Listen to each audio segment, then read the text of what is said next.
Oi pessoal, sejam bem-vindos aqui ao canal e hoje eu vim trazer um pouquinho mais de detalhes sobre o meu tratamento contra o câncer. Eu coloquei lá no meu Instagram, no iniciozinho de março, se você ainda não me segue no Instagram, @tayalpino, que eu tive alta oncológica do meu hospital depois de 13 anos fora de tratamento. E muitas pessoas me perguntaram qual foi exatamente o meu diagnóstico, como foi o meu tratamento e o que acontece agora que eu tive alta oncológica.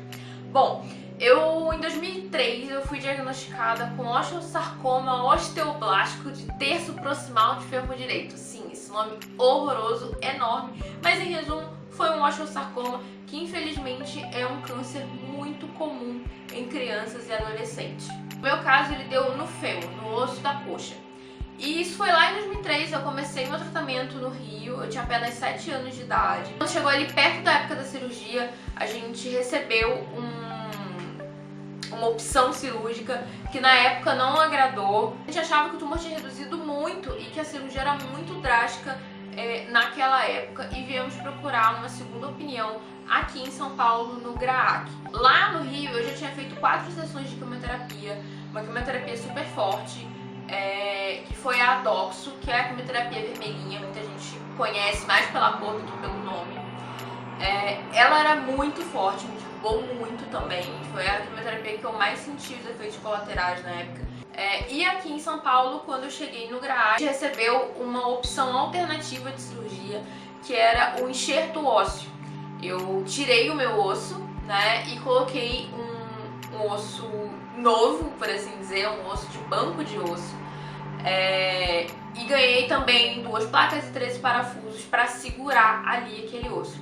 Eu fiquei um longo tempo fazendo fisioterapia, um longo tempo com a perna imobilizada. E depois, por conta da fisioterapia, eu consegui voltar a dobrar minha perna normalmente.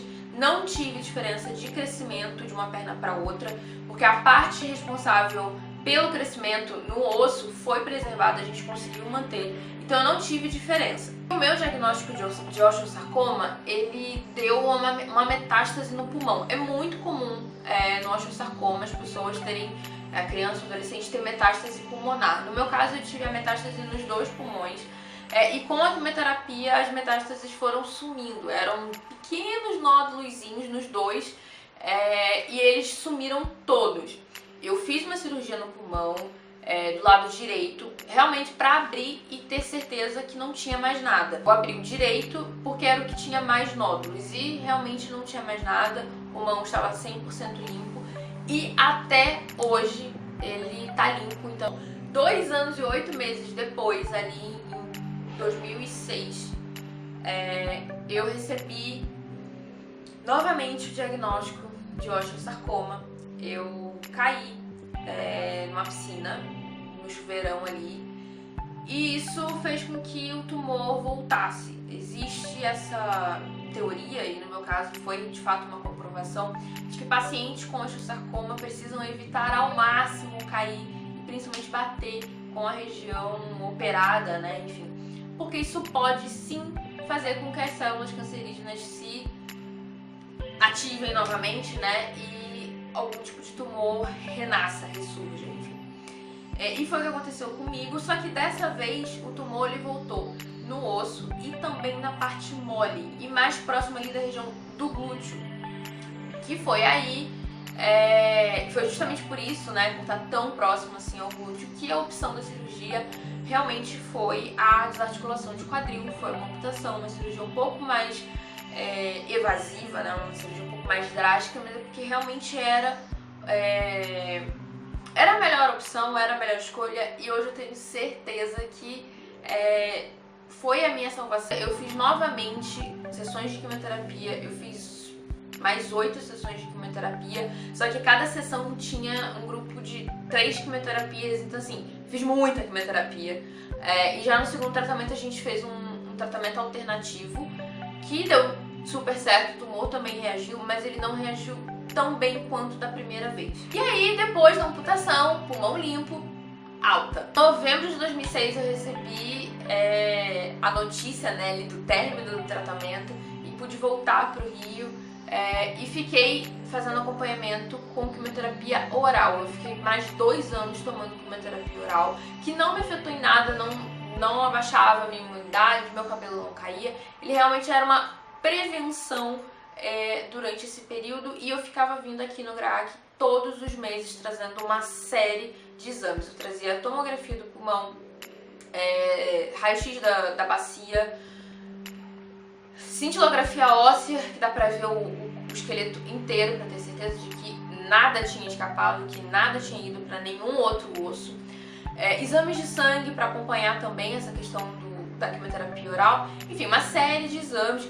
Ecocardiograma, eletro também trouxe algumas vezes, mas o eco era principalmente por conta da doxo, que afetava, poderia afetar algumas questões do coração, e audiometria, que também as quimioterapias que eu fiz poderiam afetar a minha audição. Tinha um intervalo ali entre aqueles exames, mas basicamente eu tinha que trazer todos esses exames.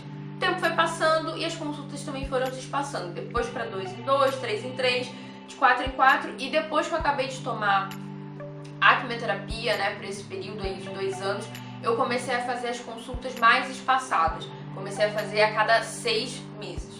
Depois desse espaçamento de 6 meses, a gente passou a 1 ano. Eu não lembro exatamente quando foi que de fato eu passei a vir de ano em ano, mas se eu não estou enganada, foi ali por 2015, 2016. Em paralelo às consultas com o GRAAC, eu sempre fazia o meu acompanhamento anual com um clínico geral para verificar tudo, anemia, qualquer outra questão que eu tivesse, enfim. Então eu fazia também o meu acompanhamento com um clínico geral e com a ginecologista, que para a mulher é fundamental. Esse acompanhamento anual eu só trazia o raio-x do pulmão e da bacia, porque todos os outros exames a gente já estava bem mais tranquilo. Eu fazia também um acompanhamento com o cardiologista do GRAAC, fazendo um eco também para verificar se estava tudo bem com o meu coração, e sim, está tudo bem com o meu coração. Inclusive a cardiologista na última consulta falou que o meu coração não parece em nada com quem fez uma doxo lá em 2003, na época que não se fazia nenhum tipo de proteção cardíaca. Hoje em dia os pacientes fazem uma prevenção justamente para que essa quimioterapia não altere nada, mas na época que eu fiz isso nem existia. Esse ano eu tive a grata surpresa quando eu fui na minha consulta agora, 13 de março de 2020, eu recebi alta. Eu nem estava esperando, eu fazia o acompanhamento com a equipe de oncologia e com o ortopedista oncológico, que me acompanham desde o comecinho do tratamento.